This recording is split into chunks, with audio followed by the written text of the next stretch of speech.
Welcome to the Thunder Hour Podcast, hosted by Treh Hamilton and produced by Leif, Dietrich.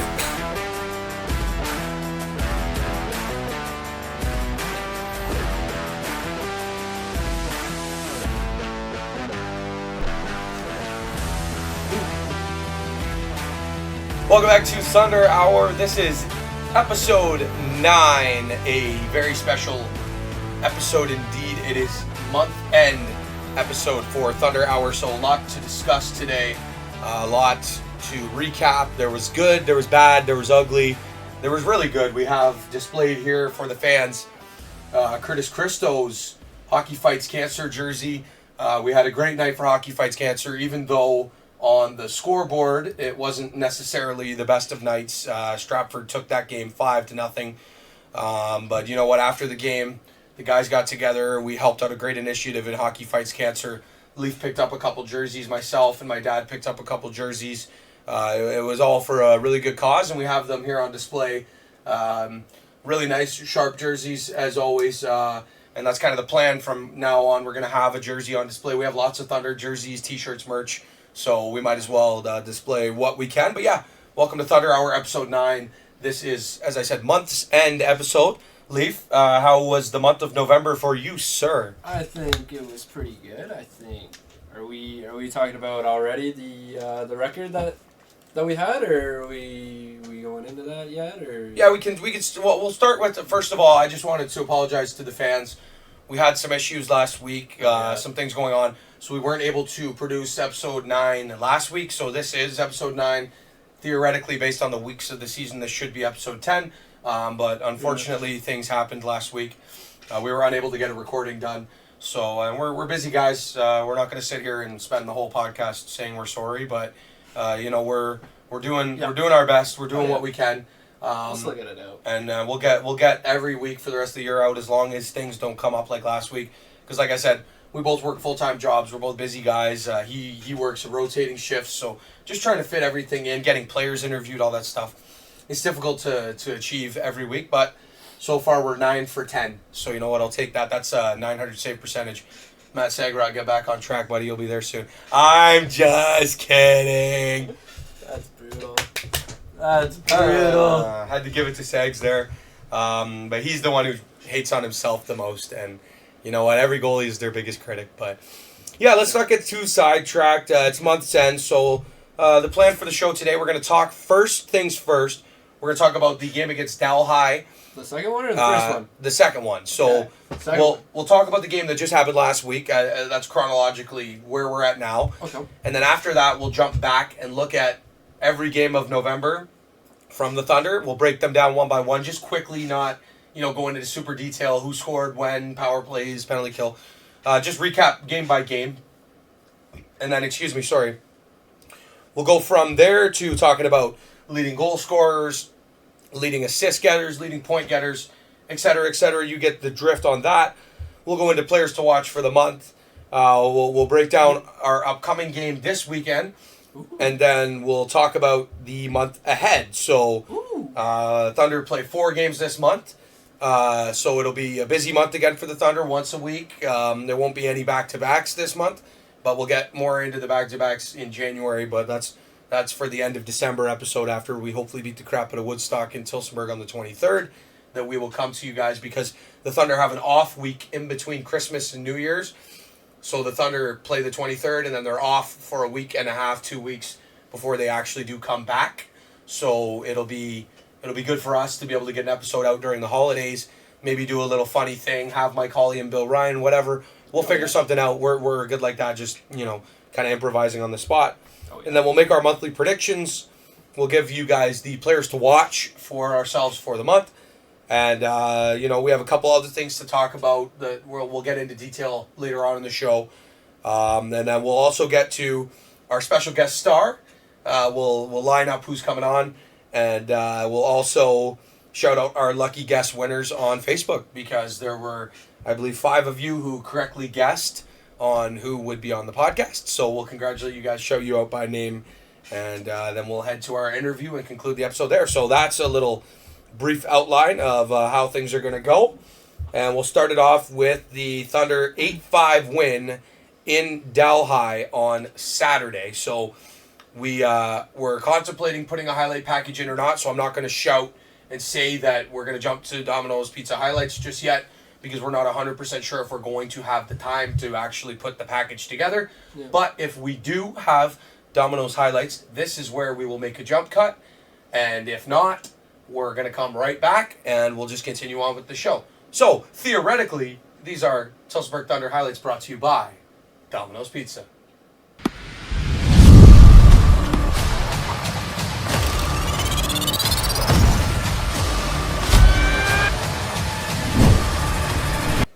Tillsburg comes out on top in Delhi. Final score 8-5 over the Flames. It was the first meeting between the Thunder and the Flames this year.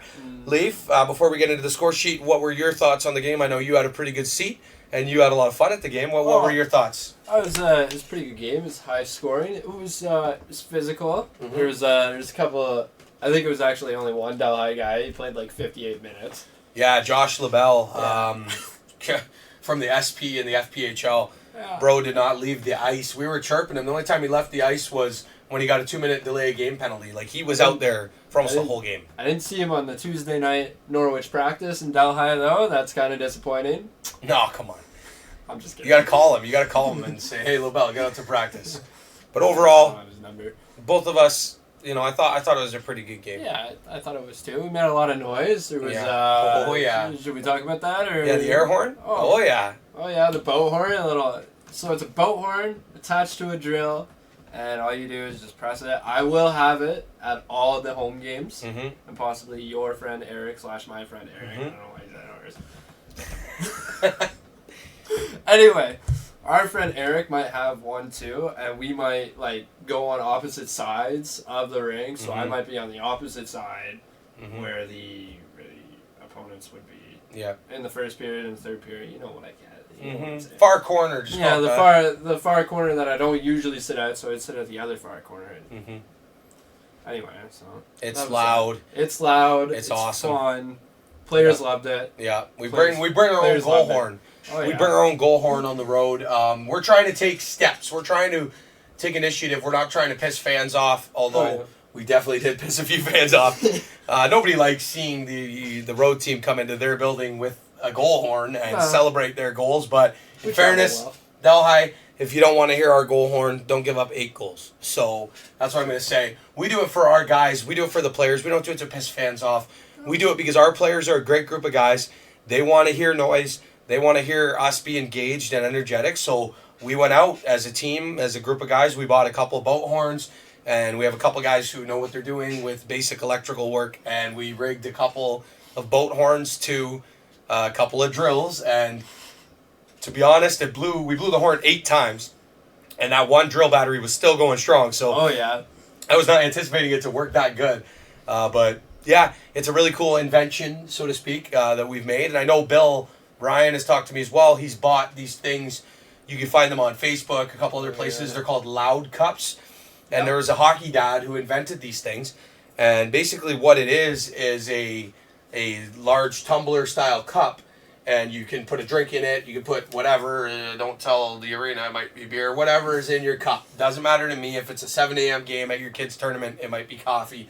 If it's a 7 a.m. game at your kid's tournament, it might be something else. I don't care.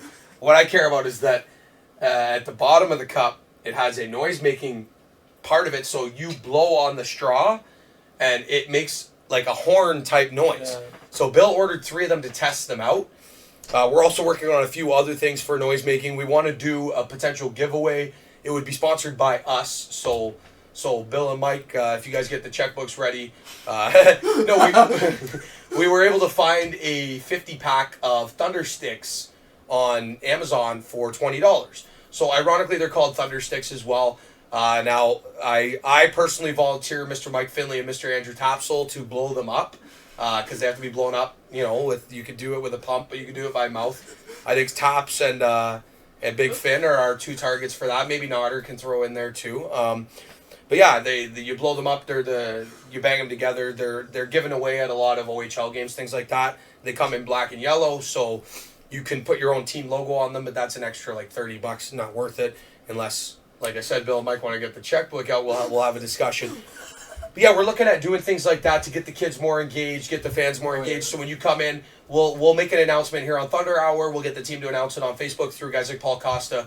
Thunder are doing a Thunder Stick giveaway. First 100 lucky fans get a pair of Thunder Sticks, and you get the kids making noise. We don't want to have Woodstock. They had the air horn things themselves, and they were giving those out to fans. It's good for them. But in a big, open, empty building like that, you don't want that. You want something that's a nice, loud, smacking them together. And if the kids get in unison and say my dad's on the drum, let's go Thunder, and then you get kids with the Thunder Sticks, dun, dun, dun, dun, dun. Yeah. That whole arena would be raucous.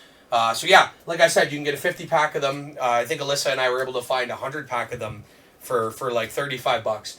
And like I said, they come in black and gold, so we'd get 150-pack of black, 150-pack of gold or whatever. And then we'd have 100, and the first 100 lucky fans. And even if you're an adult, you're one of the first 100 people, and you want a pair of them, we're gonna announce when this is official. We're looking right now at ordering within the next week or so, and then they'll be ready for the game against Woodstock on the 23rd.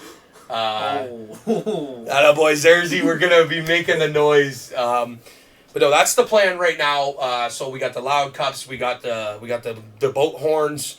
We got the Thunder Sticks coming in. I think this is great. I think that we're doing a great thing as a team, as an organization, for trying to help push this league to the next level. And you can see it league-wide. I mean, if we get these Thunder Sticks, I know Stratford, Tilbury, Strathroy, these other really competitive teams, Elora, they're going to start doing things like this. And that's what we're doing. That's what we're kind of hoping for here. We want to start these things, and we want other teams to pick up on them and go full throttle. That's what we want to see. So that's kind of the plan for the noise making. I'm glad we got an opportunity to, as I said, kind of introduce what our ideas were. And Leif will be on the boat horn. Eric will be on the boat horn at the games. We got Alyssa and my dad on the drum. We got me not shutting the hell up on the broadcast. So it's a good combination. We like to make noise on this podcast, or at least I do. So, and I know that I'm not everybody's favorite in this league, but that's okay. I still try my best. So. That is what it is. We're gonna leave it there because I don't want to get into any details. But most hated man in the Washoe. Yes, and for somewhat good reason at times. For other times, not so much. But yeah, let's not get into too many details. We're just doing what we love to do. The situation that we're referring to, the public doesn't need to know about. It's fine. It wasn't a huge deal. It's taken care of. A couple grown men had a conversation, and that's that. But. Yeah, not exactly everybody's favorite cookie in the cookie jar, but that's okay. That's what media guys are here for. I remember Tortorella, who's now the coach of my favorite team. I remember him talking to the guy when he was the Rangers coach and the guy when he was in Vancouver, the one Sportsnet guy, and just telling them, nobody likes you. You remember that clip, Tortorella? He's like, why do you even come here? Nobody likes you.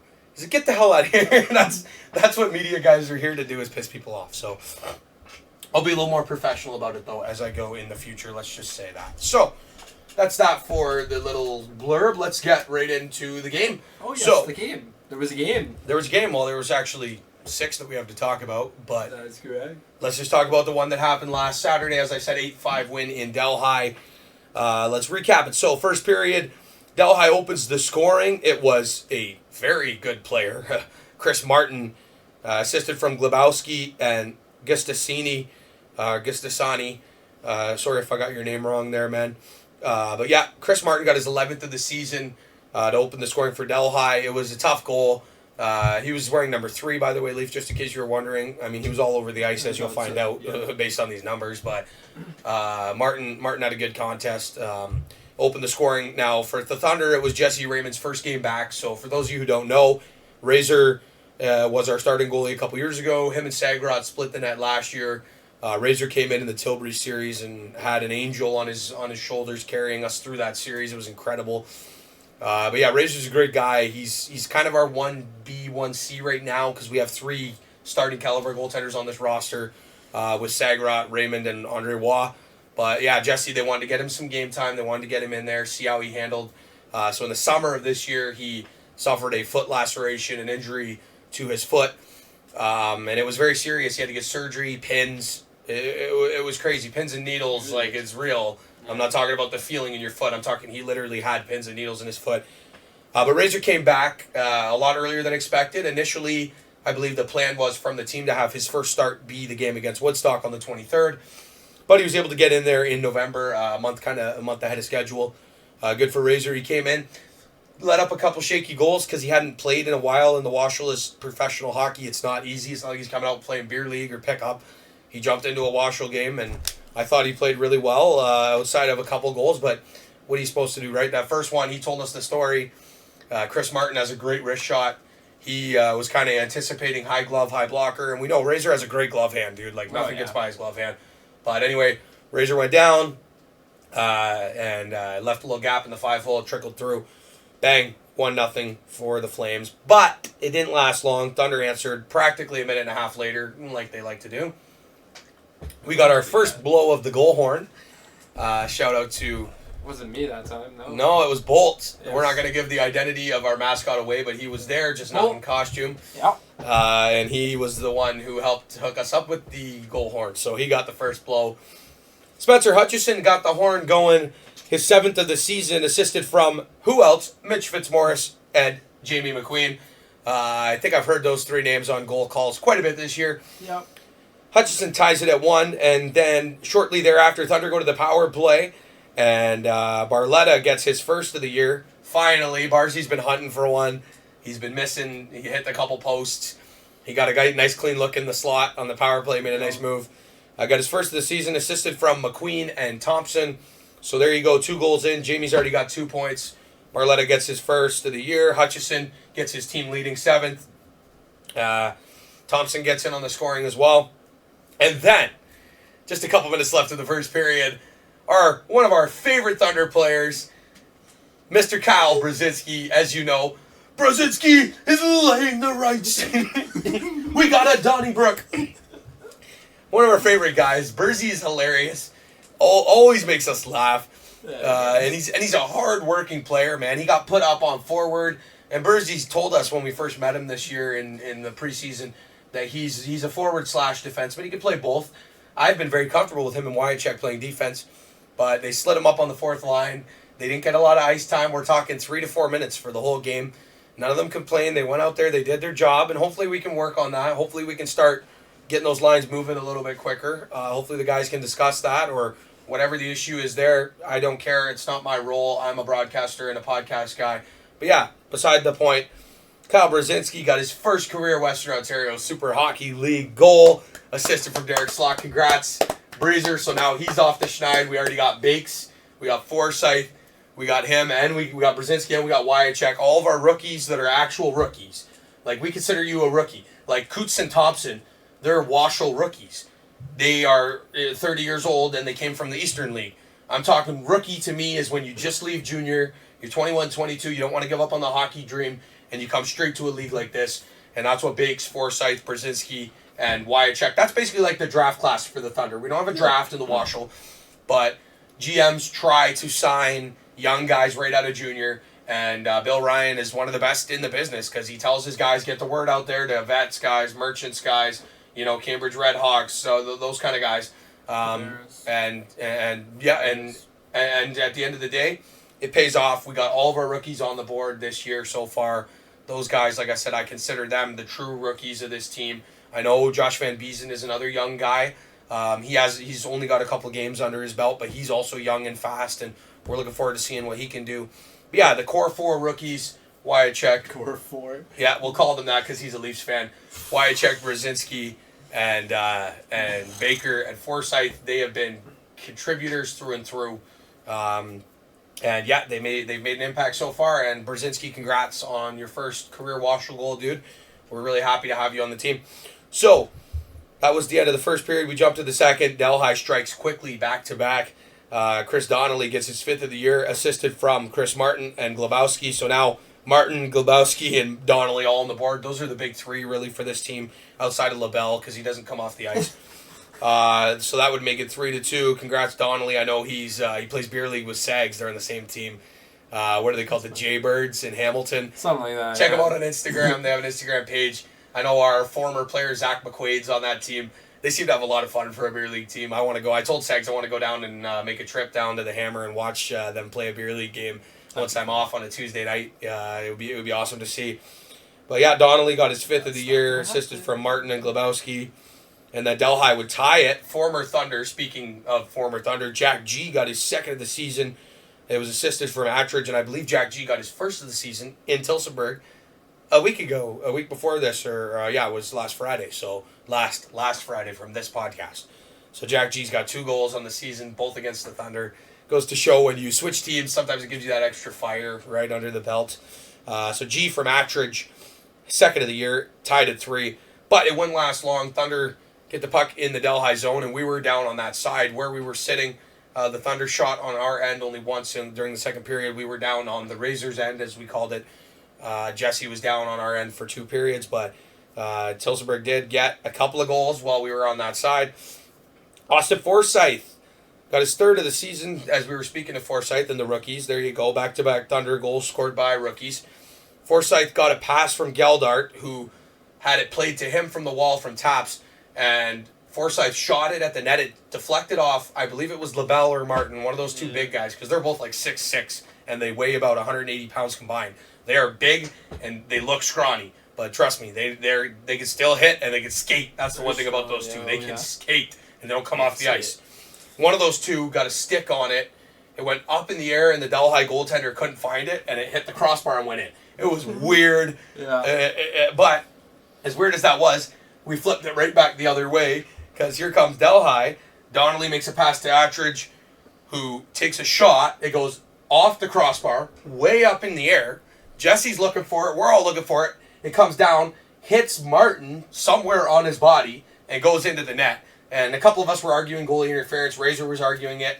It's so ticky-tack because it's such a close play. It's bang-bang. But either way, that was 2 goals back-to-back that were just weird, way up in the air goals. And one went each way. So the hockey gods sometimes have a funny way of just balancing things out. That would tie it at 4.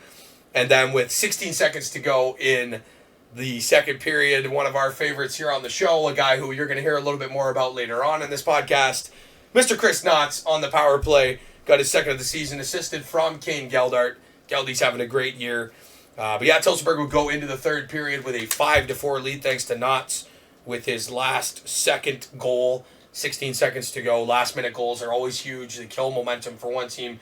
They build momentum for another. Nauts gets the job done on the power play with 16 seconds to go. And I believe that was when we were chirping LaBelle for having the delay of game because he hadn't come off the ice yet. I'm pretty sure that was that same penalty. And then 3rd period, Donnelly strikes on the wraparound. It was his 6th of the season, assisted from Martin again. And Pastoros, again, sorry with a couple of these names. I'm not familiar with you guys as much. That would tie it up at 5, so we're all square. And then things would get interesting. Thunder come down with a shorthanded goal just a couple minutes later. Kane Geldart, aforementioned, we just said it. He's been an excellent player for the Thunder. He would pick up the goal, shorthanded, assisted from Fitzmaurice. I didn't have Geldy's goal total. I believe it was 3 or 4. Congrats to Geldy on that one. Thunder shorthanded goals, man, galore. It's crazy to see. Like, their shorthanded units are the best in the league, Leif, by far. I would agree. We rarely get scored on when they have the power, or when we're on the penalty kill. Yeah. So when the other teams have the power play. Yeah. For those who don't understand my reference. Anyway, so other than that, it's been pretty good. Penalty kill has been pretty good. It has. Well, and the shorthanded goals, that's the thing, is that if you get a shorthanded goal, you are instantly neutralizing the other team's power play. So regardless of if you give up a goal or not, you're still even, right? And that's the one thing. The Thunder's penalty kill has not been perfect this season by far. Like the game in Petrolia, we did surrender 5 power play goals. Granted, we were shorthanded for 14 minor penalties that game. And we had a short... it was a pretty decent bench that game. Did we? Yeah, you'll see again this weekend, too. We have a very, very deep bench this weekend. We'll get more into the lineup later on. Yes, sir. But yeah, Thunder's shorthanded units have been excellent so far this year. I've been really impressed. Geldart and Fitzmaurice shorthanded. And then Jamie McQueen makes it 7-5, puts the icing on the cake, the cherry on top, whatever you want to call it. Queener is not a shot-first guy, but sometimes when you see his shot, he really should be. Queener primarily shoots on the power play. That's when he gets a lot of his shots off. But this one was on a 1-on-2. He deked through a couple of guys, just went hard to the net. And just before this goal, I believe it was either the same shift or the shift before, he got dragged down on a breakaway, and he wanted a penalty shot. Oh, yeah. No dice. They didn't call it. They didn't even call a penalty. So he was extra pissed. He came down, got his 6th of the season, assisted from Spencer Hutchison. That would make it 7-5. And then the guy we just mentioned, Spencer Hutchison, would make it 8-5 on the empty net. His 8th goal of the season, team leading 8th. Assisted from Fitzmaurice and Barletta, so Double B gets another assist. Fitzy, I mean, every game it feels like Fitzmaurice has like 5 assists, dude. Like, He really does. Fitzy is such a good felicitator of the puck. Like, he just puts it where it needs to be, and he's always involved in the offense. And that's what I like about Fitzy, because he's a guy he back checks hard. He plays good penalty kill, and he always seems to find himself in those dirty areas, or as Mike Rebry would say, always getting those pucks in deep, eh? Love you, Rebs.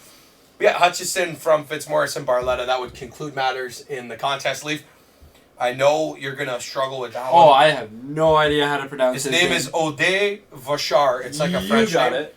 Well, why don't you give us Razor's numbers? I'll give you the winning goaltender. The winning goaltender. The Razor, Jesse Raymond. 5 goals allowed on 32 shots. I don't have the save percentage or the goals against in front of me. That's his job. Anyway, that was his night. It was pretty good. I think he would like to have probably the first one back, and probably the wraparound back. But other than that, I think he played pretty solid. I do too. I think I like I said, it was his first game back. Yeah. From a foot injury that he wasn't, like, we were talking, like, he might not even come back for, like, the year. At the beginning of the year, we were like, he might not even come back. Exactly. It was so hit or miss because there was points where he was talking about coming back, and we were all like, okay. And we just thought he was kind of joking, like, the way he was mentioning it. By the way, that same percentage is 864. It took me a second on the phone to get the math going there. Everybody that's watching is going to laugh at me because I'm sitting here. You're going to see my phone there, and I'm just like, numbers. I'm like, wait. Oh, yeah. You have to take the saves and then the shots. So minus the save, minus the goals against from the shots, and then times it by whatever. It doesn't matter. I graduated from radio journalism, not mathematics. I'm not Kevin Hu. I'm not going to be a doctor, okay? But yes, Razor with the 864 save percentage. But, again, like we just mentioned, catastrophic injury. 6 months later, he's on the ice, and he won a game in the Washel. That's better than I will ever be able to say. So, yeah, it is. Losing goalie was Mr. Ode Vachar.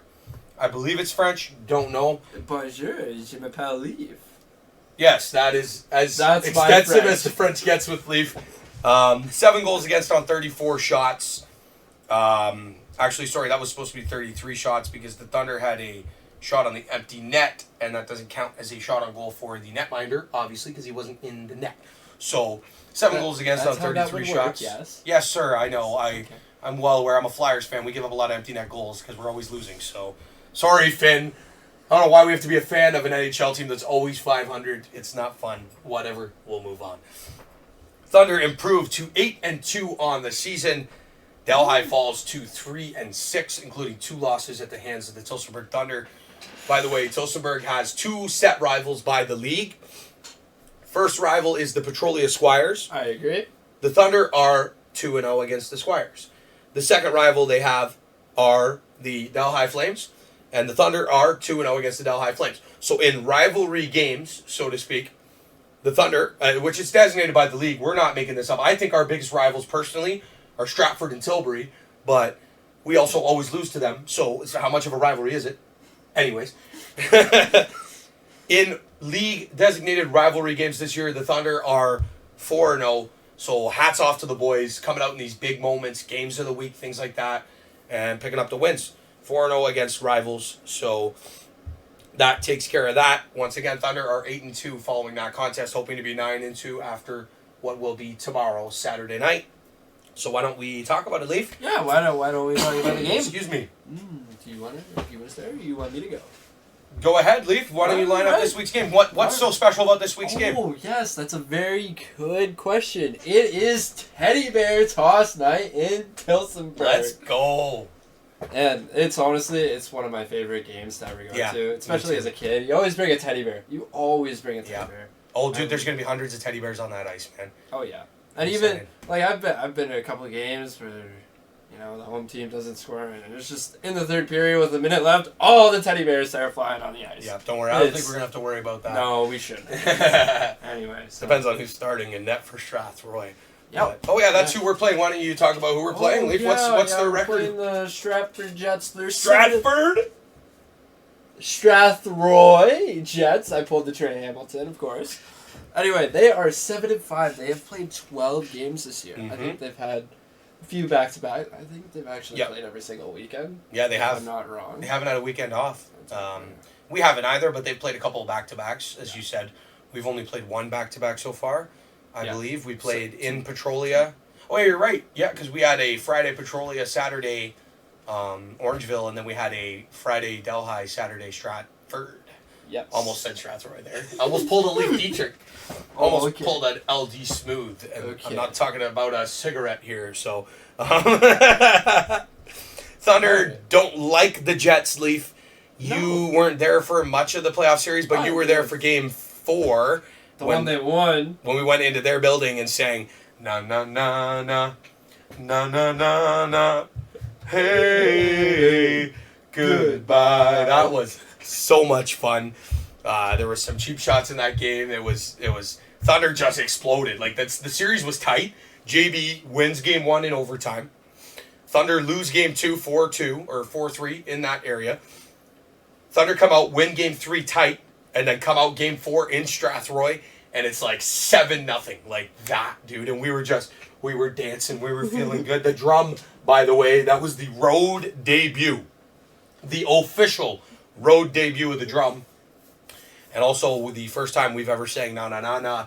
And then obviously we heard Stratford fans in the championship against us, which was kind of ironic because it was like game 1, and we're like, guys, you're supposed to sing this when it's like the end of the series, or like in Montreal's case with the Canadiens de Montréal, which is where we get the inspiration for a lot of this.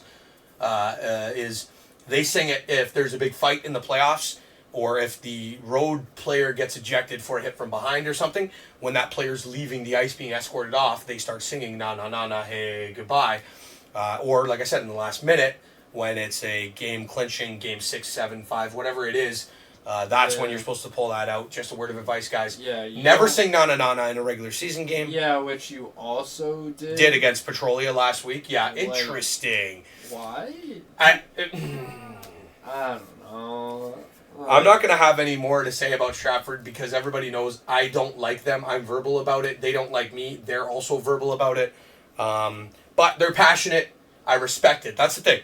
People could say that I'm disrespectful or some little jerk, some little spoiled jerk, whatever the comments have been. I respect you guys. You guys put a good product on the ice. Hell of a hockey team, hell of an organization, hundreds of volunteers. You have these charity benefit games. I respect the crap out of you guys. I just don't necessarily like you. And that's just because I respect you doesn't mean I have to like you. And the same goes for you guys towards me. So True. I respect you. I don't like you. That's okay. We'll move on. There are some areas that I don't like about you guys, and there's areas you guys don't like about me. That's where this ends. Enough of this. I even wore green today to show that I am not that big of a you-know-what when it comes to the Stratford Fighting Irish. I was willing to wear this lovely color. But that's where that rant ends about Stratford. We were just on the topic. How about the players to watch against the Strathroy Jets? Who are they? I'm going to go through the Tillsonburg ones. Yes. You can go through the Strathroy ones because I don't know how to pronounce those names. All right. Anyway, players to watch. Jack Van Bogle making his return to the lineup. I was almost going to say debut. Yeah, he's played 2 games. Yep. Mitch Fitzmaurice, or as Trey likes to say, Mitch-Morris. Or Mitch-Fitch-Morris. That's the one thing. That's that one. And Jersey boy, Curtis Chris Nauts. Okay, I don't want to call you Jersey. Oh, he's gonna get roasted for that. He's going to get roasted either way because Justin Abraham and Jamie McQueen are in that locker room and they don't care. Anyway, the jersey on display, Curtis Christo, is our other player to watch. Former Woodstock Navy vet legend, who, by the way, we're having another Woodstock Navy vet legend on our broadcast today. We'll touch on that later. Players to watch, as you said, for Tillsonburg, Van Boekel, Fitzmaurice, Christo. Great list of guys. I want to see those guys make a difference, and I think all three of them will. And for Strathroy, there's a name on the roster that I wanted to write down, but he hasn't played a game yet. Mr. Brandon Buck, he was the one who was not a big fan of us chanting in the playoffs last year. Buck is a top 5 player in this league, but he doesn't play a lot. Similar to Ryan Martinelli for Tillsonburg. These guys, a lot of the guys we're mentioning have very high-profile jobs, which are public protected. We're not even going to talk about what they do. You can probably figure it out yourself. They work long shifts. They're dealing with jerks driving around in the city and causing problems and lighting buildings on fire in London and things like that. Buck is a hell of a hockey player, dude. We saw my first ever game watching the Thunder was against Strathroy because one of my dad's old friends played for Strathroy. So he said, come out and watch. He kept bugging us. Finally, we said, you know what, we're going to do it. And we owe him a lot of thanks because he got us hooked on this team and just the league in general. But that point being aside, Buck was in that game. It was one of the 3 games or 4 games he played during the regular season. And me and Dad were like, who is this guy, dude? Him and Queener, they put on a show, man. And it's funny, ironic, they were rivals back in the DEL. So they had played against each other for years in the DEL, which is really cool to see. So Brandon Buck, I'm not going to put your name on the player to watch list. He might show up for this game, just like we don't know if Martinelli is going to be there week in, week out. Those guys are high-profile players who work high-profile jobs. They show up when they can, and they show up in the playoffs. That's what matters. Yep. So Buck not on the list, but they've made some changes. All 3 of these guys are new names from last year. And again, an improvement from Strathroy. They already have 7 wins. I know they have 5 losses. They played 12 games. Starting off, Kobe Ferreira, and that's Kobe, K-O-B-E, Kobe, R-I-P. 15 points in 11 games. Sorry, Leif's the one who's always extra. I gotta get my shots in when I can and have fun with this thing. We're here to make you guys laugh. That's the point. Unless you're a Stratford or a Woodstock fan, you're probably not laughing. You're probably just angry. But anyway, Kobe Ferreira, 15 points in 11 games. Cameron Amos, also 15 points in 12 games played. Those 2 guys are electric from what I've heard. They make a big difference. They're 2 of the guys that they're in this league. If you're a top liner in this league, you're what we call a difference maker, and those 2 are difference makers. Yeah. And the guy we're excited to talk about and hopefully see in net, Evan DeBauer, he's a high-profile resume. Dude had a 900-plus save percentage every year through Junior B, Junior A, and the NCAA Division I. He was a former Arizona Sun Devil, or Arizona State Sun Devil. There's a NHL team that plays in their arena currently, known as the Mullet Arena. He was a goaltender in that arena for 3+ seasons.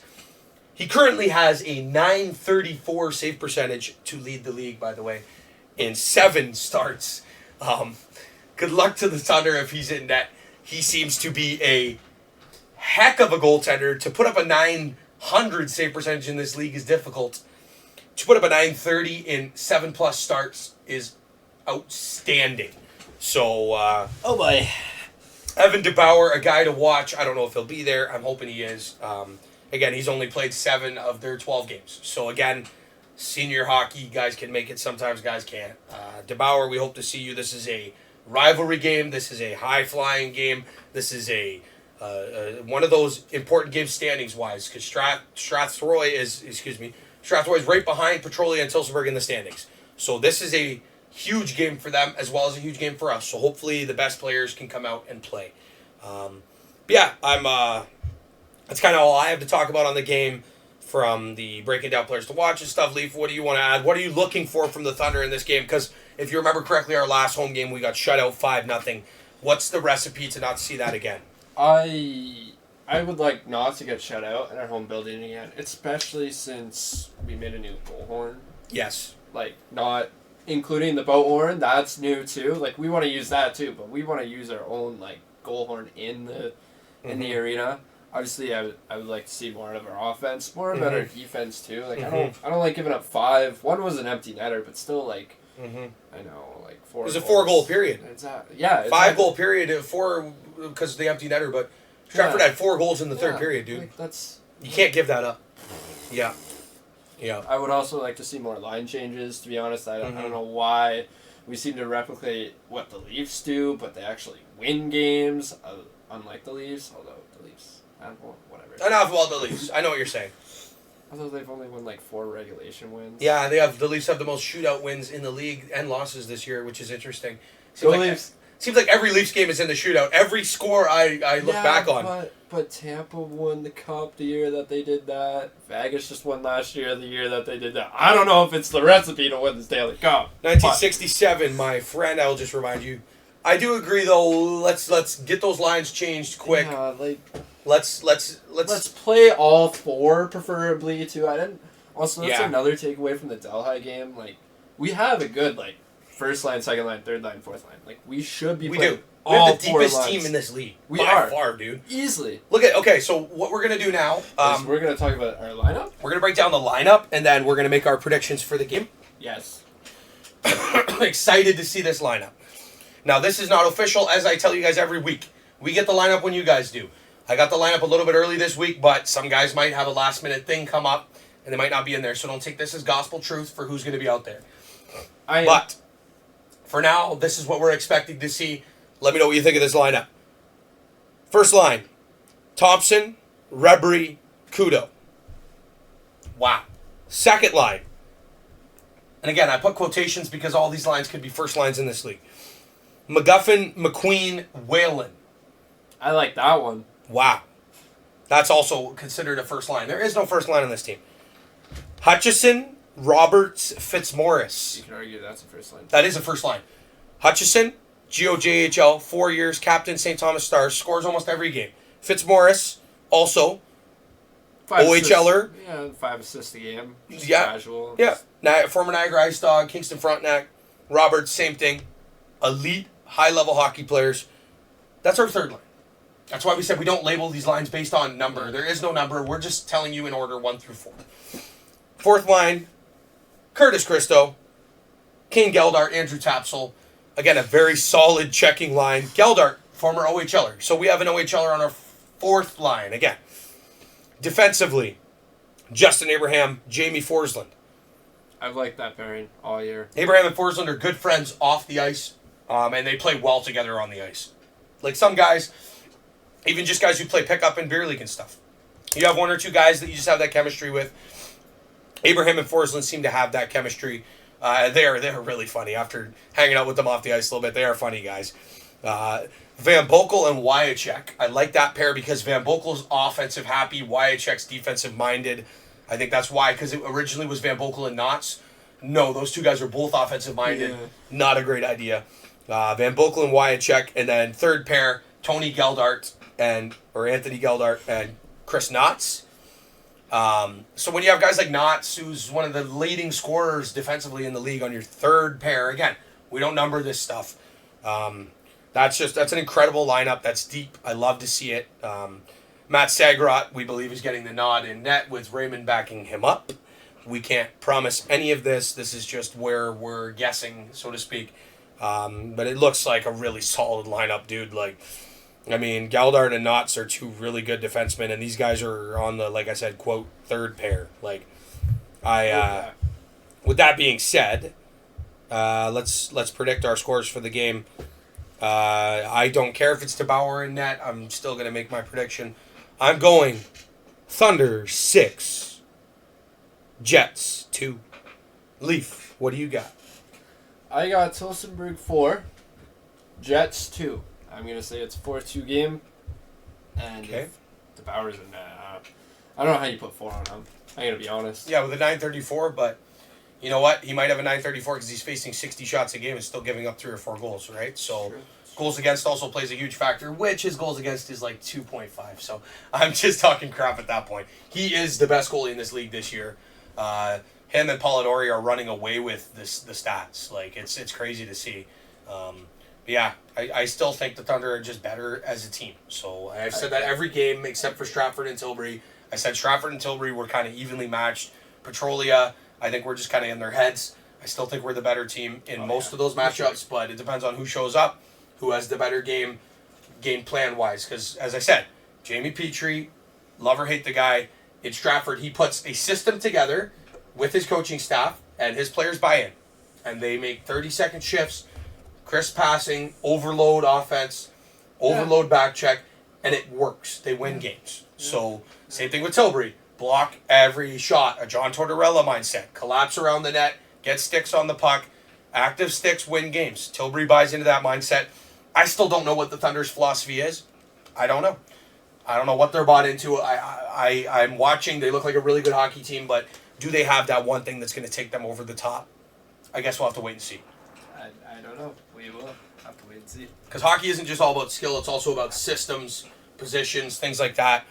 That, you can have a team like Columbus sweep Tampa a couple years ago. You have the freaking President's Trophy winners getting swept by the 8th seed, and it's only because John Tortorella bought his guys in to... Yeah, well, President's Trophy is a curse, right? That's why we don't want to finish first. I know Sags said that on our episode with Sags. We're going for first. No, let's go for second. How's that sound? We'll win, hopefully. That's finishing first. But in the regular season, Stratford, you can have it. Or Petroleum. Or Tilbury. One of us as well. Tilbury, after that game in Woodstock. What happened? Welcome back to the lineup, by the way. Aiden Wabenga, everybody's favorite Western Ontario Super Hockey League player. I saw you got the crap kicked out of you. Sorry to say it. Also penalized for a illegal check to the head. And also penalized for boarding. 5 in a game for fighting. Welcome back, Wabenga. Just a go. It's a warm welcome. Just a wait, man. Shout out Woodstock for that. Shout out to Woodstock, dude. We have to shout out Woodstock. We have to. They're on a heater. Kevin Hu is scoring 20 goals a game. Woodstock is all of a sudden climbing up the standings. I saw Rogers' power rankings. They're 7th in the power rankings. 3 weeks ago, they were 11th, dead last. They took that to heart, man. They took everything we've said to heart. They took everything Andrew Rogers has said to heart. They've taken everything that all of us have said to heart, and they're playing a lot better. And originally I said, hey, now. You're an all-star. No, I'm just kidding. I said, listen, you guys played Orangeville, Dunnville, Orangeville. Like, come on. They just beat Tilbury 8-2. And I know Polidori wasn't there. Granted, yes, Polidori. I wonder why. Yeah, no kidding. Polidori, I don't blame him for not being there because Woodstock's a little questionable. Likes to pat the stats, huh? But Swan Marison was in net, didn't look good. The other guy came in, didn't look good. But still, Woodstock beat Tilbury. That's the league we live in now. Tilbury's now 5-4, including a loss to Woodstock. But one of their wins was a dominant 4-1 win at home against us. So any given day, any team can win. It sounds like a football cliche, any given Sunday. It really does feel like that in this league. Congrats to Woodstock, though. Zerzy, you guys obviously are on a heater. I hope it continues, and I hope your win streak ends on December 23rd at Tillsburg Memorial Arena, a.k.a. the Thunderdome. But yeah, again, a little bit sidetracked here, but we'll continue on where we were. I have the Thunder winning 6-2 over Strathroy. Leif has the Thunder winning 4-2. Here's a little fun thing that we're going to do as well, and it's not in the notes, but... Oh, what? Here's our bets, so to speak. No gambling involved, so Ontario, don't come after us, OLG. We're going to bet on who we think is going to score the Teddy Bear toss goal. Oh, that's cool. I agree. Wow, I just got told this information, by the way. Putting Leif on the spot.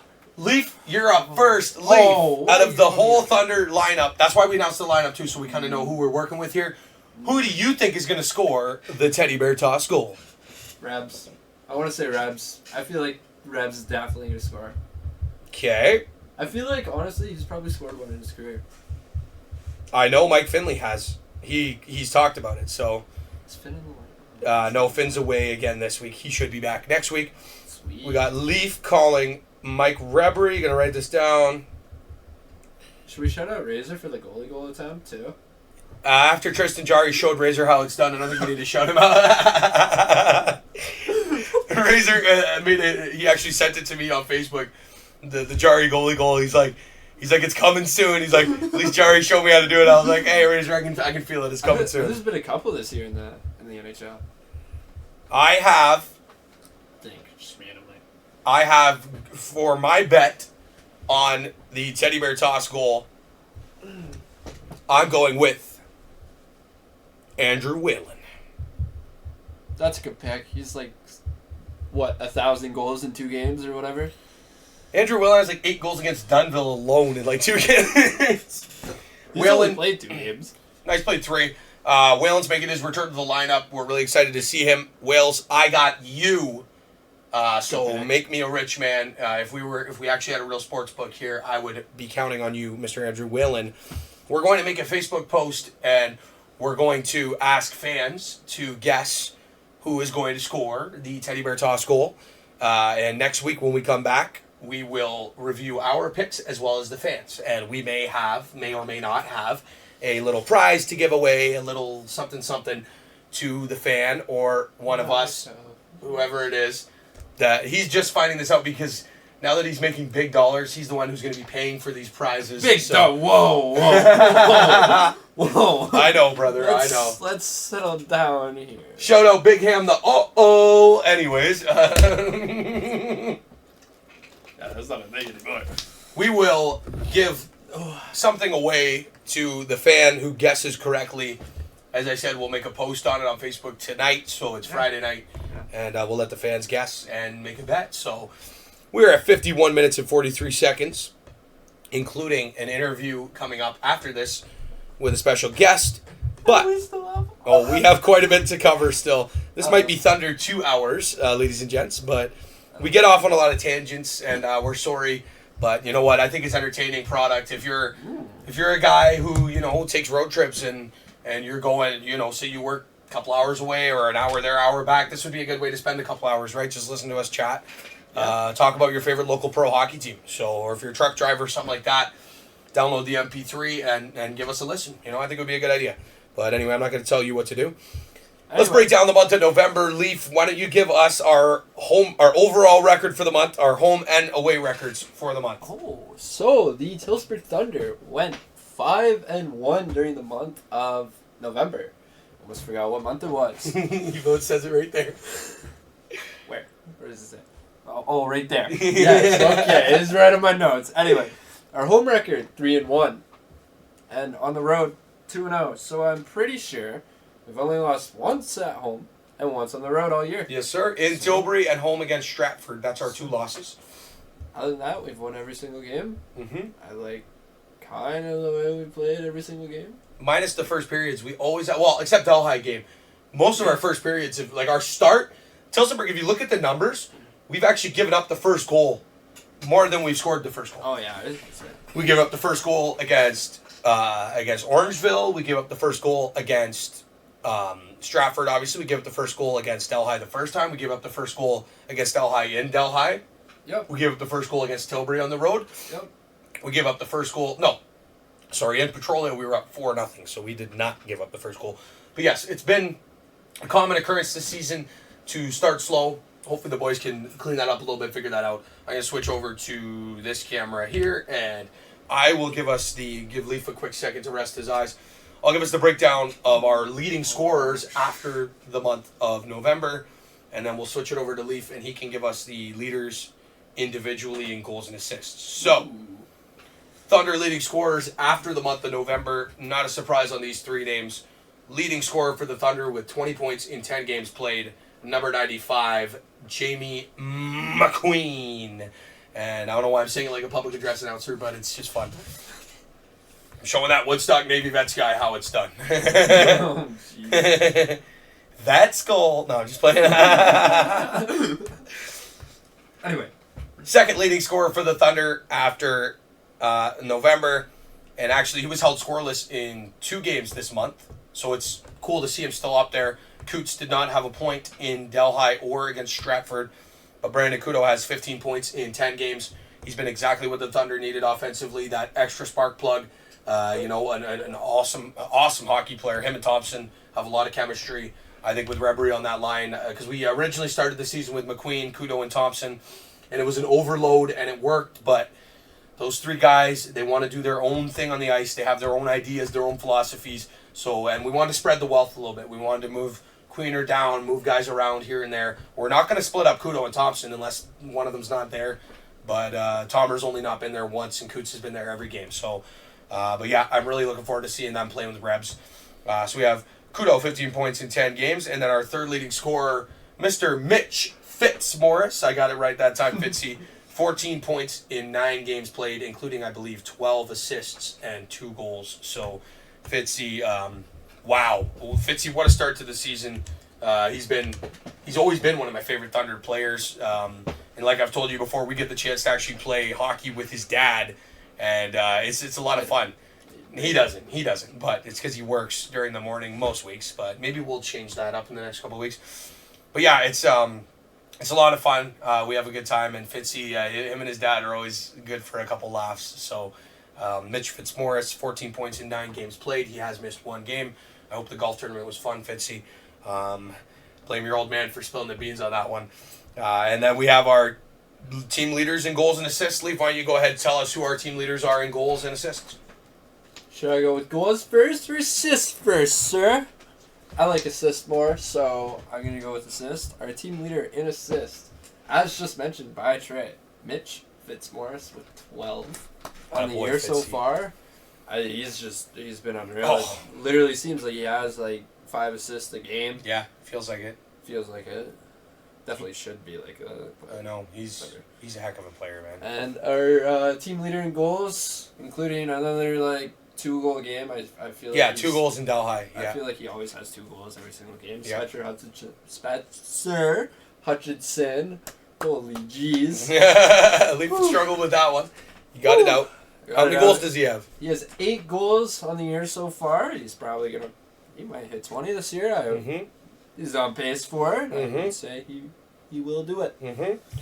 Those 2 guys are game changers, as are most of the guys in this lineup. And like we said, Fitch and Huts. Oh my, there we go again. Fitzmaurice and Hutchison are on our third line this upcoming game. So it goes to show you that's our leading goal scorer and our leading assist. I like the philosophy putting those 2 on the same line. That makes a lot of sense. Yeah, I agree. But yeah, those 2 guys are big difference makers, as I said, a majority of this team. That's pretty much going to break it down for the point getters for the month. Let's move on, and let's just line up the month. We'll jump right to the month of December. We'll line it up. Schedule for the Thunder in the month of December. We have December 2nd at home this upcoming Saturday, which will be tomorrow for us, and possibly today if you're watching. December 2nd versus Strathroy. And then we have back-to-back road games. December 9th at Orangeville versus the Blitz, who are 1-10, I believe, on the season. So hopefully we get a good squad. If not, hopefully we can hold down the fort. You don't want to take a loss in Orangeville. That would be embarrassing. Just ask, I believe, Stratford. They know what that feels like. And December 14th, we go back to Delhi. We're bringing the goal horn. We're bringing the noise. Can't wait. That'll be our second game in Delhi. And then we will still have one more later on in the season against Delhi in Tillsonburg. And then December 23rd, the one we are all looking forward to, because we're going to be dreaming of a white Christmas, and hopefully we're going to be dreaming of a big win over the Woodstock Lakers December 23rd at the Thunderdome, 7:30 puck drop. I am super excited because Woodstock has shown improvements. Tillsonburg continues to be the number 1 team in the league in the standings and the power rankings. Let's go Thunder on that one. I can't wait. But yeah, that's Strathroy the 2nd, the 9th at Orangeville, the 14th at Delhi, the 23rd at home versus Woodstock. Woo! Leif, it's going to be another busy month. I mean, from what I see there, very easily could be a 4-0 month for the Thunder, dude. I agree. I think it should be a 4-0 month. Will it be? Let's hope. So, yeah. I hope so. Let's break down our predictions for the last 3 games. We'll do the quick shoot as we did the one time. There's only 4 games. We did it last month, the quick shoot. So we'll do the 4-game quick shoot here, where how this works. I say the game. Leif says his prediction. I say my prediction. Leif says the next game. I say my prediction. He says his prediction. Yes. Back and forth. So hopefully we don't mess this up. Oh, we will. This is Leif. This is Treh. Might mess it up. It happens. Oh, we will. All right, so we're going to start like this. Hopefully he remembers his prediction for the game that we just predicted. I wrote it down. Me too. December 2nd versus Strathroy. Leif. 4-2. I got 6-2. Oh, December 9th in Orangeville. I got 27-2. Nah, I'm just kidding. 11-0 Thunder. 11-0. I personally think it's going to be close because I don't think a lot of guys are going to make Sorry, the trip. 11-1. I'm going 6-1 Thunder. Good idea. December 14th at Delhi, I have Thunder 5, Flames 4. 18-3 again, Thunder. Oh, my Let's goodness. go. No, I'm just kidding. Anyway, probably like 8-5 again. You're going 8-5, same score, identical, all right. Yeah, I think so. What's the last game of the month, buddy? Line it up. Ooh, December 23rd versus Woodstock in the Thunderdome. I'm going 8-2. For Tilsonburg, right? What? I think Kevin Hu will get off the schneid against the Thunder, No, he but won't. I see the final score 7 for the Thunder. 0 points. 7 for the Thunder, 3 Kidding. for the Lakers. Just kidding. He totally doesn't have 0 points. You never heard that against the Thunder. So that would give us both predicting the Thunder having a 4-0 month. I got a couple. Woodstock. I've a couple games that are going to be close, but overall, I think January is going to be where the sledding really gets tough for the Thunder. I think this is a month. Start Razor in one of those games. Start Andre in a couple of those games. Try to get the whole team rolling, because January is going to be difficult, and we'll talk about January when it comes to our month-end episode for December, which is going to be right around Christmas time, New Year's. We're gonna sing Christmas carols and all that fun stuff. Leif's gonna be eating Christmas chocolates and singing Rudolph the Red-Nosed Reindeer. Yeah, there we go. Hey, save it for the Christmas episode, my friend. Yeah, so we're giving the Thunder a 4-0 record. That's our prediction. Let's make our monthly predictions as we hit an hour. I think it'd be a good idea to get ourselves moving here. Players to watch this month. For Trey, I'm asking our player to watch for this month to be Mr. Spencer Hutchison. Leif, what do you got? I have Austin Forsythe. Nice. I think he's gonna have another good month. He seems to always find the open areas when the team really needs a goal. I think he's always been there as long as he gets in the lineup, of course, for these 4 games. It's a deep team, man. Deep team. I hope he's in all 4 games. Hopefully, fingers crossed. I think he's played really well so far. He's definitely made the transition, I think, out of our 4 rookies. Other than, I think Wycheck. Wycheck's been made it. He's been a stud, man. Yeah, he's been a stud. But offensively, I agree with you. Offensively, I think he's been the one player out of Brzezinski and Baker that's really took a step forward. Not saying the other 2 haven't whatsoever. No. Please, I swear. Please, do not. Do not. Anyway. I think he's due. He's going to have a good month. I agree. I think Forsythe, as we said, former Norwich Merchant captain, so not a big fan favorite here in Woodstock in the house of a Vets fan. But no, he's a heck of a hockey player, dude, and he just seems to have made the adjustment the quickest out of those guys. Because look at guys like Nauts and Christo that we mentioned. A few years ago, they were in these guys' position. Yeah. By now, they're still a little bit ahead on the curve of guys like Forsythe and Wycheck, but from what I've seen, Forsythe and Wycheck have jumped right in, and they're like what you see in the NHL when an 18-year-old rookie comes up and plays solid right away, right? Like, Forsythe isn't Connor McDavid, and Wycheck's not Victor Hedman. He's like our Connor McDavid, okay? Yeah, I guess you could say that. That's how Leaf's going to put it. That's tough expectations for Forsythe, but we do love you, Austin. But no, those guys have come in right away, and they've made a difference. Making that jump from Junior C, Junior B, right to the Washel, it's not an easy jump, and I personally really like Colton Wycheck out there. Like I said, right from the preseason game against Alvinston, him and I were like, and I remember that episode. We can go back and zoom back and look at it.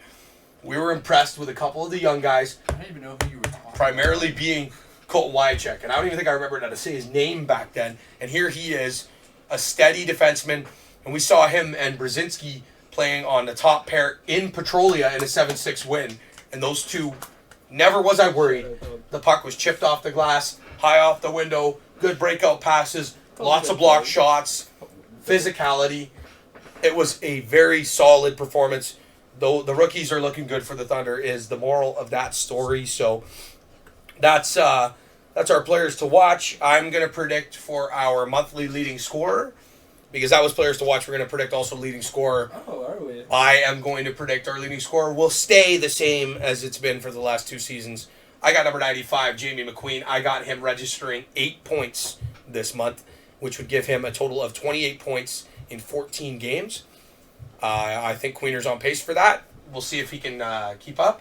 I don't know. That's up to him to do on the ice and to prove us right or wrong either way. So why not just say Jamie McQueen too, since technically he's got like a 5-point lead to everyone else on the team? You can say whatever you want, Leif. All right, well I'm going Jamie McQueen too. He's gonna stay the team leading scorer. I think he's always been since he came. Yeah. To the Thunder, and nothing looks like it's gonna stop it. So go Jamie. What do you got for his points this month? They play 4 games. I got him having 8 points. I'm going 12. I think he's gonna have some good games. If he makes that drive up to Orangeville. Oh yeah. And against Woodstock, because we already have a rivalry with Woodstock. I'm with you. So Leaf Scott, Queener would be sitting then. What does he have now? He has 20 points. So you got him having 12. 32. So he'd be at 32 points in 14 games. Still wouldn't pass Kevin Hu though. Jesus. Yeah, no kidding. Kevin Hu? No, I'm just kidding. Hu is a monster, but either way, Queener, well-rounded. I have Queener at 8 points this month. Leaf has Queener at 12. So that'll leave us here with our last talking point before we line up our interview. It's going to be brief. We don't want to talk about it a lot. It's an issue that has arisen within the organization. Oh. It's not a big deal it's not. to us, but it might be a big deal to some. Us? So there were fans that made the road trip down to Delhi. And they may have noticed that we did not have our coaching staff on the bench. I realized that. What was that about? So the organization has come together, and management, corporate, etc., whatever you want to call it, has made the decision to relieve our coaching staff of their duties. Wait, why? We were not given any details, so we're not going to go into details. Oh. All we were told is that the philosophies were not mixing properly between coaching staff, management, and players. There were some areas that... I want to know why. Well, you're going to have to go and ask management yourself, because I can't do that for you. You think I could talk to management? You can talk to management, yes. You're an employee of the Tillsonburg Thunder, so yes, you can. Just you think I have enough confidence? That's what I was going to say. Say a single word to them. Just grow a pair and pretend you're Justin Abraham for 5 minutes. Hello, Bill Ryan. Yeah. Well, I am Leif. I'm Leif. That's what it's like. Leif's all confident here, and then he'll go meet Sagrot, and he'll be like, Sags, I love you. that's the extent of it. Or the right before the Redberry interview. Yeah.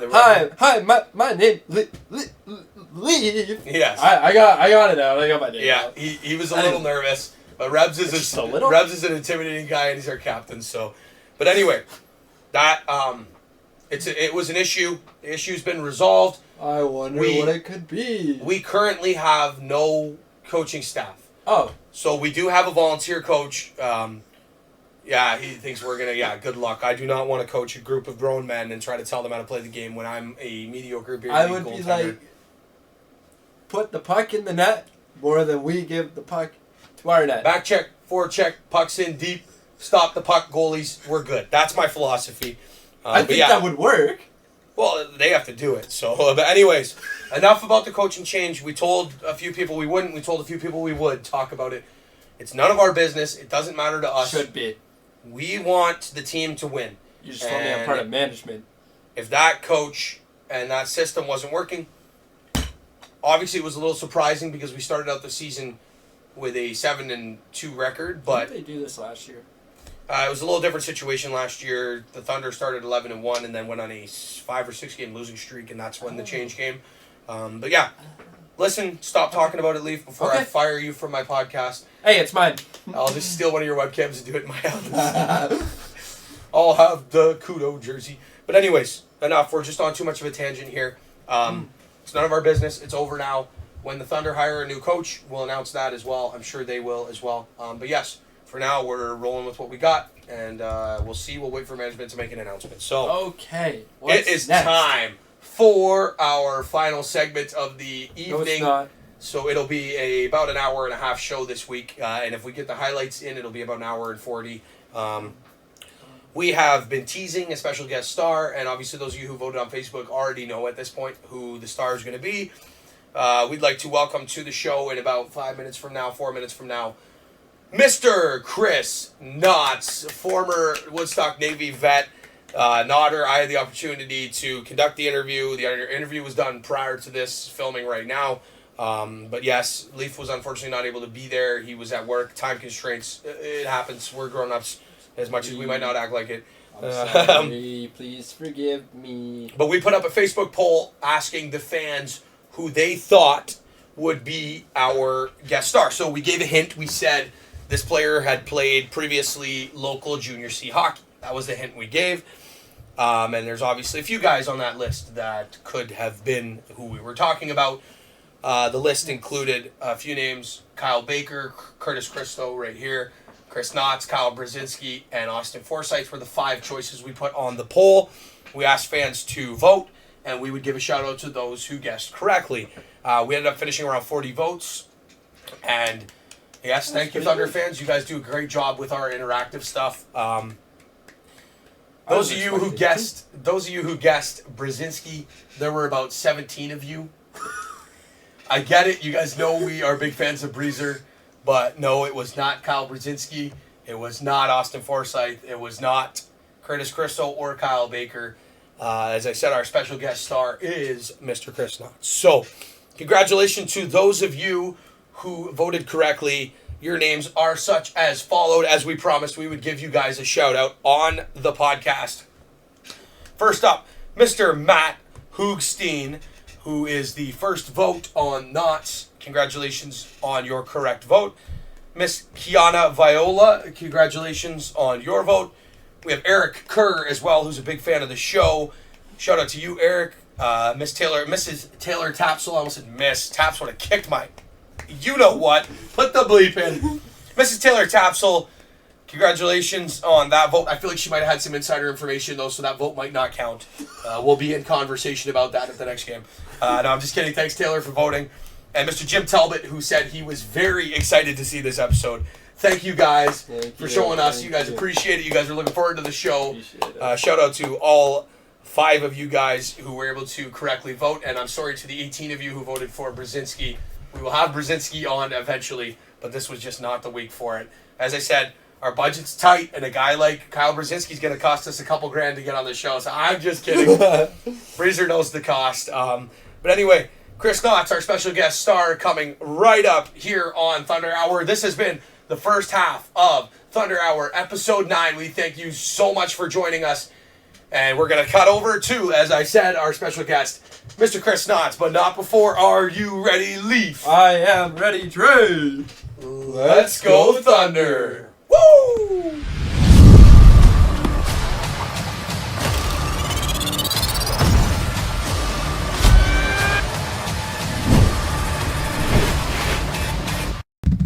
Ladies and gentlemen, welcome back to Thunder Hour. This is episode 9. I'm Trey Hamilton. Unfortunately, Leif, Dietrich, my producer, is not able to be with us today. He's got some work stuff going on, so we're just going to have to roll with flying solo, but I'm not going to be completely alone today, ladies and gentlemen.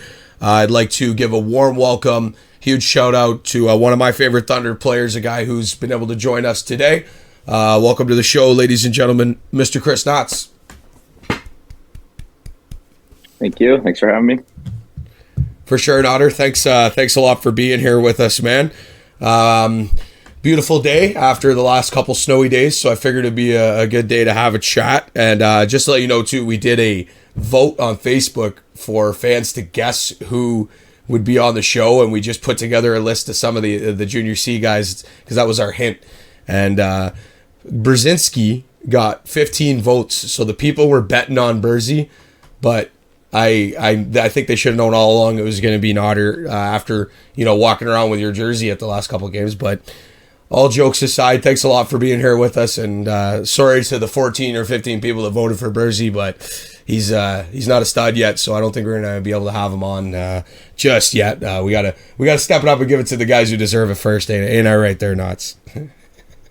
Yeah, sure. I guess if that's how you want to put it. I was just joking, man. Yeah, so I'll just jump right into it. Why not? Chris, you were a 5-year junior C player. You stuck all 5 years with the Woodstock Navy Vets. What can you break it down for the fans? What was that experience like being a Woodstock Navy vet through and through? Yeah. I mean, Woodstock kid, obviously born and raised, right? Growing up, after the early 2000s, the team kind of was just kind of in the shitter, I guess, for lack of a better word. They were kind of in the basement. So growing up, everybody that was a decent, going to be a decent junior hockey player, they all went down 59 to Norwich. So going to those games at the complex, I mean, that arena is huge.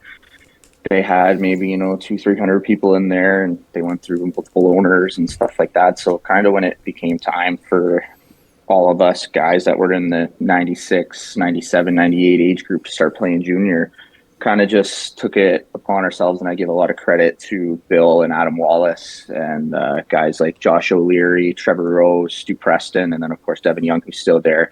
They really did a great job of kind of revamping the whole organization and kind of making a place to play. So those guys did a great job of luring us young guys in. And once we were in, I mean, you got to give a lot of credit to some of the older guys like Mike Gillespie, Mike Roofs, Tyler Lyons, Mackenzie Langford. They made it kind of a fun place to play, and they had no problem kind of handing the team over to a group of 15-year-old kids, right? Like 15 of us kids that we really had a lot of fun with it. I mean, everybody that played on that team knew each other from years prior. So it was a really easy transition. And then it's a neat opportunity because you're minor hockey, you're at the ice times with all these guys that whether you're in Woodstock or Brantford or whatever, everybody, but you've never been able to play with each other. Mm-hmm. So, I mean, we were together every day of every week, of every weekend. And I'll tell you, we watched the sunrise a lot of times, and we went out and still had a lot of fun playing even the afternoon game. So once I had the opportunity to play, there was no way I was ever leaving.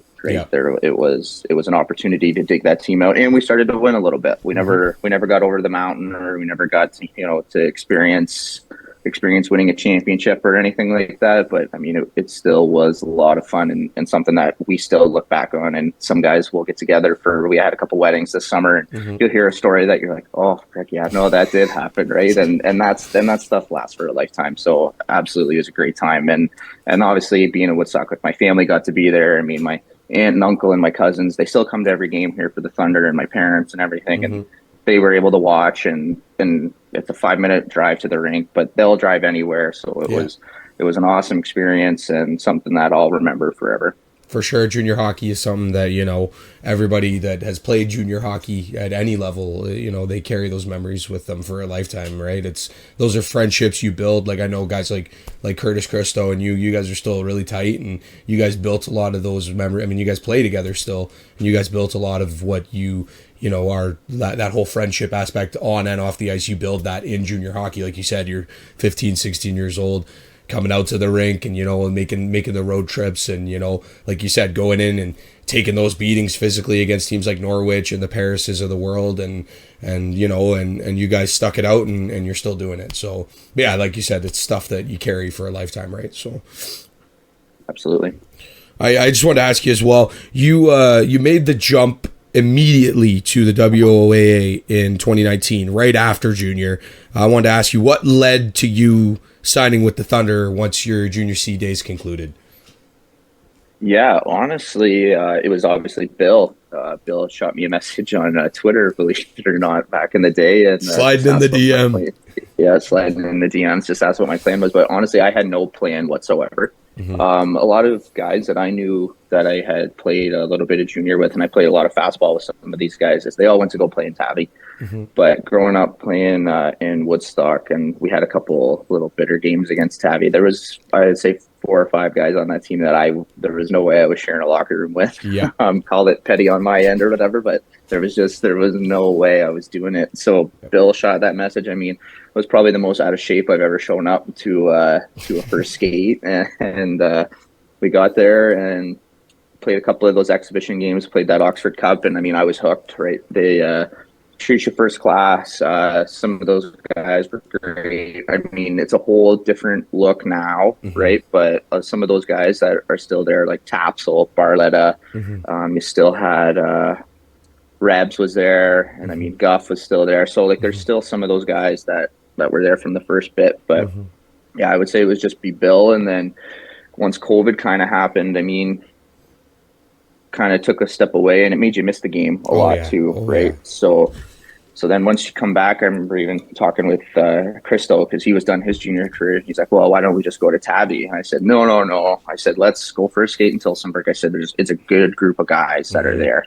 And then obviously Staffy and those guys were back, like Matt Pastor and stuff like that. And I mean, I had only met those guys for a handful of games, but they were good enough guys and good enough in the room that you were like, hey, well, could just come down the road. And then, I mean, it was like a whole new revamped roster once we got there. And then just, the story goes on. Like, it's just been a great time, and we enjoyed it. We picked up Fitzy in the carpool, and the three of us, we rock it to every game, to every practice. And I mean, that's the highlight of your Tuesday, right? So love to see it. So here we go. That's awesome. Kind of sticking on that same thought process here. You stuck it out through the growing pains, I guess I'll say the word, of learning the game in senior hockey, because it's a whole different game from junior C. So you started out just getting like a few games your first couple of years, and now here we are, fast forward, and you're one of the Thunder's top defensemen offensively, and you've really stepped up your game defensively. So I wanted to ask, like, throughout the summers, I know you guys aren't in the NHL, you're not spending 7 days a week working out, but what have you done, Chris, like development-wise, maturity-wise, to adjust to becoming one of the better defensemen in the Western Ontario Super Hockey League? Yeah, I mean, for me personally, like, defense is kind of a whole new position for me. So growing up as a kid, I was a forward, and I played forward all the way up until my last 2 years of junior. So they threw me back on the back end just for, I think, a little bit of the offensive upside, because I guess you would call me probably one of the more defensive forwards, and then I completely flipped that role. Once I go to the back end, I'm the defensive liability out there. Oh, come on. So for me, like, it's just like, it's getting the reps, right? Like, it's a lot different having some of the guys with the speed and the strength.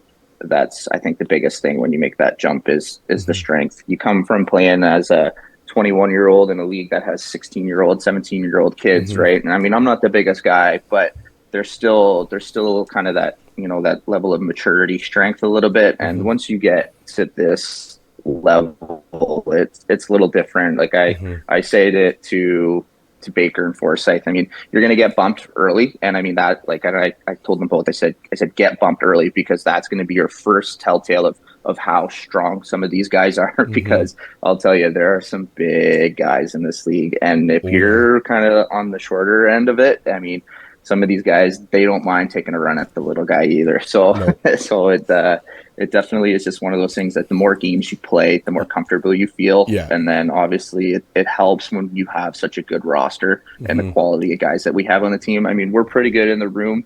We throw jabs at each other for sure, but everybody is there to help each other. There's no, oh, I hope to see that guy fail. I mean, we'll joke about it. And I throw that one at Sags a lot, because I know for me personally, learning on how not to throw the puck up the middle and turnovers at big times of games. So now that it's happening less this year, so I'm hoping that keeps trending as the years go on. But I mean, everybody in that room is all for each other, and we're all there to help each other. So I mean, for me, it's honestly just been a credit to the quality of guys that we have and getting to watch and learn too, right? So for me, playing junior C, there wasn't a lot of guys that were, that were like above like that. So being able to watch our back end and learn. And I mean, we've been working the last couple of weeks at practices with stuff, and just little stuff that Abe's and even Forslin can throw for you. Like they played against some guys, right? Like they've been coached like that, and just little stuff that I picked up along the way has been a huge help. For sure. And like I said, we've noticed, my dad and I, we've only been fans of the Thunder and Leif for a couple years, and I mean, Abe's likes to call you the Muffin Man when he was on the podcast. So, but he even told us off the record, he's been impressed with the way that you've improved your game in that area. But I love hearing that you guys, build off each other, feed off each other, because that shows that you guys are a team, you guys are a unit. And to go to the place where we want to get as the Tillsonburg Thunder. You have to be bought in, and that's kind of where my next question had jumped right into it. You've been a member of the Thunder since 2019, Chris. I wanted to ask you, do you feel what's different about this team? Like, does it feel more alive? Does it feel more bought in? Like, what's the message that you get from this team? I mean, it's tough to tell. Like it is still pretty early because I feel like we're a back half of the season kind of team. Mm-hmm. So I think both years that we've started in the Washel here, we've got out to pretty good starts off the start. And I mean, no discredit to the guys prior, but I don't think we were as bought in during the regular season in the last couple of years. So this year we've definitely had a lot more turnout. I think that the more depth that we have has created a little bit more of an internal competition for us this year. So it's actually, now we're not just showing up kind of, oh, okay, we're playing so-and-so today. It's kind of like, okay, we're showing up and I'm lucky maybe to be in the lineup today sort of thing, right? So it kind of adds a little bit extra. But for me, the feeling, I'll be able to answer that question probably a little bit better once we play that first round in playoffs. Yeah. That, I think, is the real telltale sign. I think you really find out what you got as a team and who you are as a player too, right? Like that's kind of the moment, right? Senior hockey, it's regular season's fun for sure. And then the playoffs, you start to see guys dial it in a little bit more and they start being a little bit more committed. You start playing twice a week on the weekends, and that kind of gets your legs under you a little bit. And it becomes a grind again, and it really kind of brings out who wants it. And I mean, the last couple of years I thought we battled a lot harder our first year against Allura. And last year we had a little bit of a different team, and we kind of took that step back once we got to the finals. I mean, albeit that Tilbury series took a lot out of us for sure.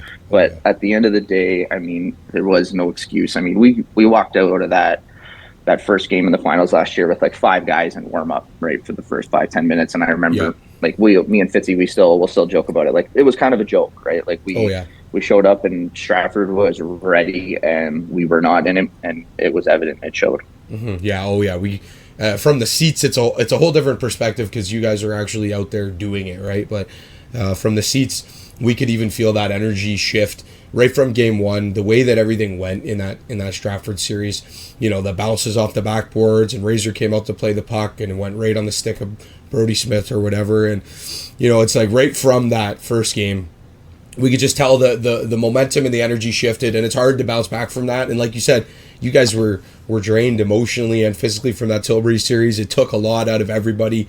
I mean, being there, we made the road trip down. I mentioned it to the last 4 or 5 guys that have been on the podcast. Like that series will always be something in my brain as a memory of being a hockey fan. So I can't imagine being a player what that series felt like, because Tilbury was the big bad Bluebirds and Polidori this and Denemy this and or Denomi this and Winkworth this, and the league, all they talked about was Tilbury last year. And it's not a slag, they were an expansion team and they did excellent, like 19-4 regular season or whatever. And so to go in and beat the big bad boys after being down 3-0, that takes a lot. And we could just tell the Stratford series, once game one was out of the way and Rebs obviously got injured, and you could just feel kind of the air shift out. So to be more bought in this year, as you said, and hopefully, as like you said, the competition you guys set for yourselves in the room, but also what that shows is the depth that we have. That if a guy does go down, unfortunately or whatever due to an injury or maybe just trying to shift the lines, trying to get more chemistry,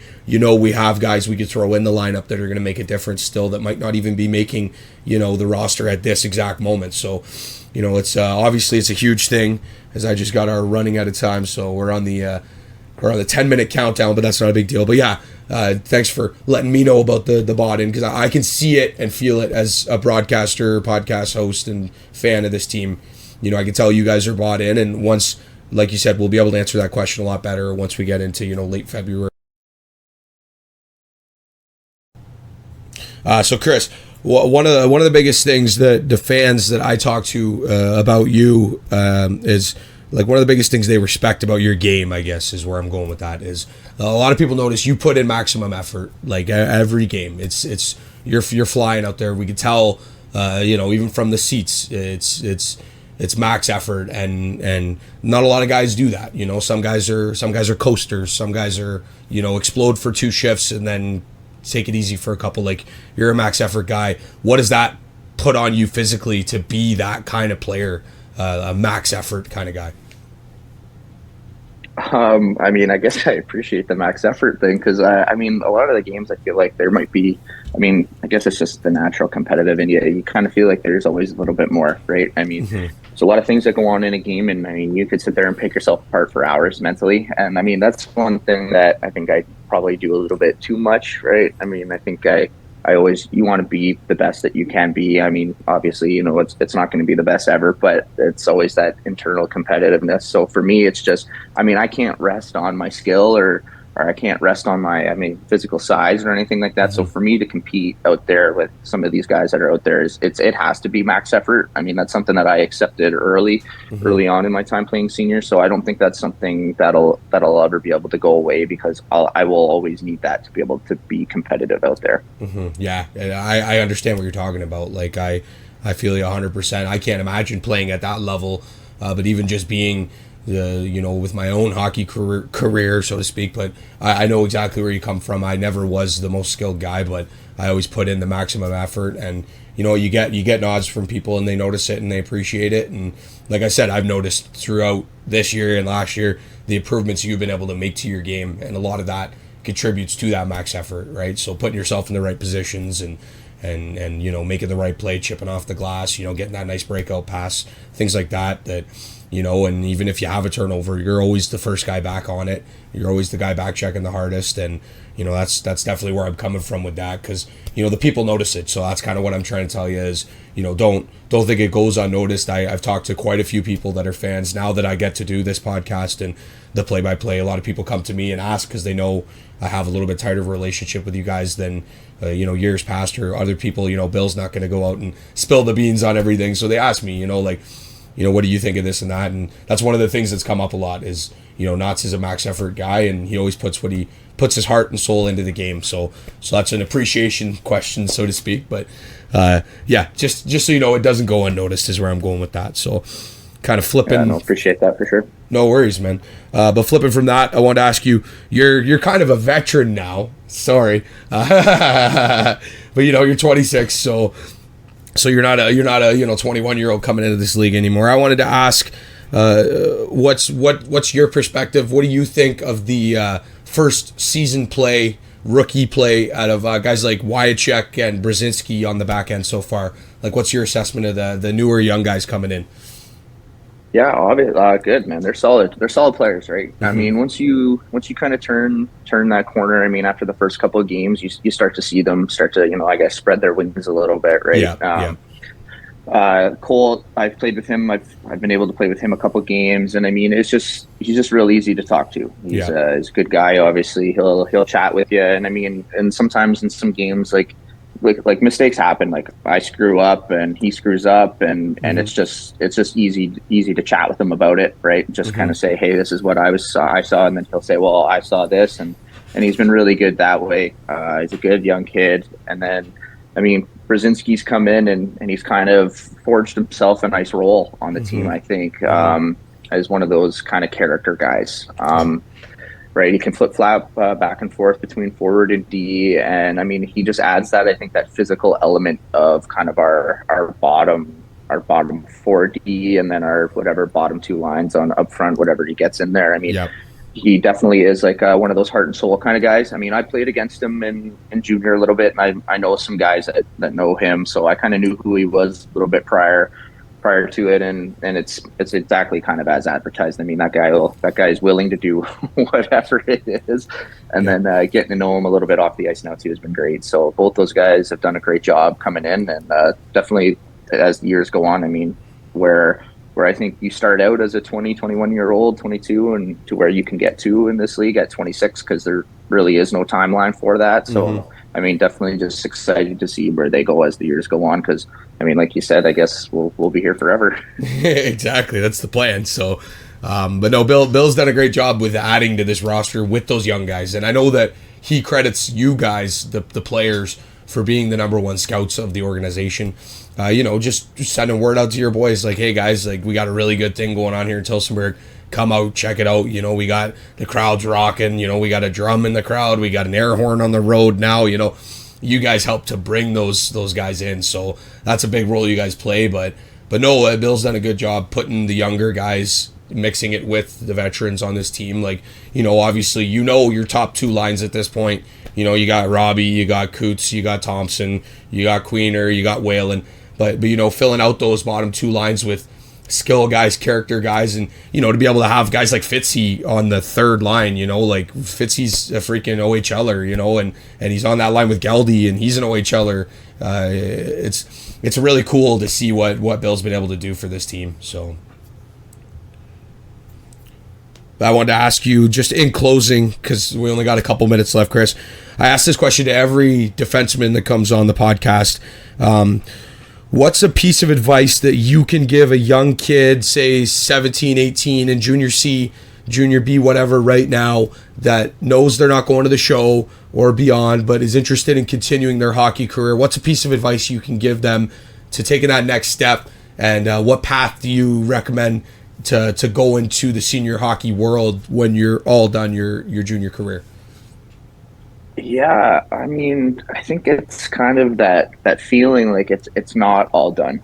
I definitely think before this league started, a lot of kids around this area would have kind of told you that my junior career is done, my hockey days are done. And that sucks when you're 21, 20 years old. I definitely think there's an avenue. It's not going to be as time consuming as junior playing senior, but it's still the same amount of guys. It's still the same guys. It's still the same jokes. It's still the same laughs, right? Yeah. Like it's all relative. You're just a little bit older, and you just have a little bit more commitment outside of the rink. But I definitely wish I could have told myself that coming down, the back nine of your junior career, because you do kind of feel like the walls are closing in a little bit. Yeah. You start to have that realization, like, oh crap, this could be it, right? Like this last month here, this is it. And if we don't do well in this last playoff, then you're right, I could be done, and there could still be snow on the ground. Yeah. So I think that's the biggest thing, is just for these younger guys, is to realize that there is an avenue now. And I think that's exactly the whole point of what Bill and Jamie have been trying to do, is to realize that there are a lot of really good hockey players that are around that aren't even still playing right now. And I hope that they can kind of get the next wave of junior players to come out, and just be like a feeder league, right? That's exactly what junior should be for senior. And especially the mystique about this whole senior kind of thing. It's senior, but a lot of us are in our 20s, right? Like, and even these guys that are in their early 30s, that's kind of where you would start to deem it senior, right? Like, it's still really good competitive hockey. So there's definitely an avenue for it. So definitely for any young junior player or anything like that, it's don't view it as it's over. It's time to transition and do a different type of hockey. For sure. 100%, Chris. And thank you so much for joining us today. Unfortunately, I got the Zoom about to kick us off. So, but it's been a great interview, man. You did a great job. You're very talkative. Some people, they see you walking up, after the games, they don't know, is Nautter, you're a really personable guy, man. And it's really good to have you on today. So, Chris, once again, thank you so much for joining us today on Thunder Hour. It's been a real pleasure to have you, man. As I said, you're a great interview. You answer the questions exactly the way that we throw them out there, and you have a really good head on your shoulders. Great hockey player, man. It's been an absolute honor to have you on today. No, thanks, Trey. Obviously appreciate everything you and Leif have done so far, and we'll continue to do, for sure. Definitely haven't seen anything like it. So thanks again, and for sure we'll see you around. For sure, man. We're trying to put take this league and help expand it further, and doing stuff like a podcast. It's we both work full-time jobs. I actually work 2 jobs right now, but cutting time in and being able to do it for you guys, and like I said to every player that's been on, we do it for you guys on the ice. And you guys, show us that appreciation by putting a good product on the ice. So we're going to continue to do what we do, and I think we're definitely going to have a Nauts Part 2 in the future for sure after Bill, because Bill's already bugging and so is Razor. So we gotta let those guys, get their 5 minutes of fame. So Bill already wants a second episode. I haven't even done 10 of the guys yet, and Bill's already asking for a second episode. So, but anyway, folks, that's going to conclude matters here on Thunder Hour. This has been episode 9 for Leif Dietrich, who is not here today for the interview. I am Trey Hamilton, And also thanks again to Mr. Chris Nauts for joining us today. This is a sign-off from Woodstock, Ontario, Canada. Good night, Tillsonburg.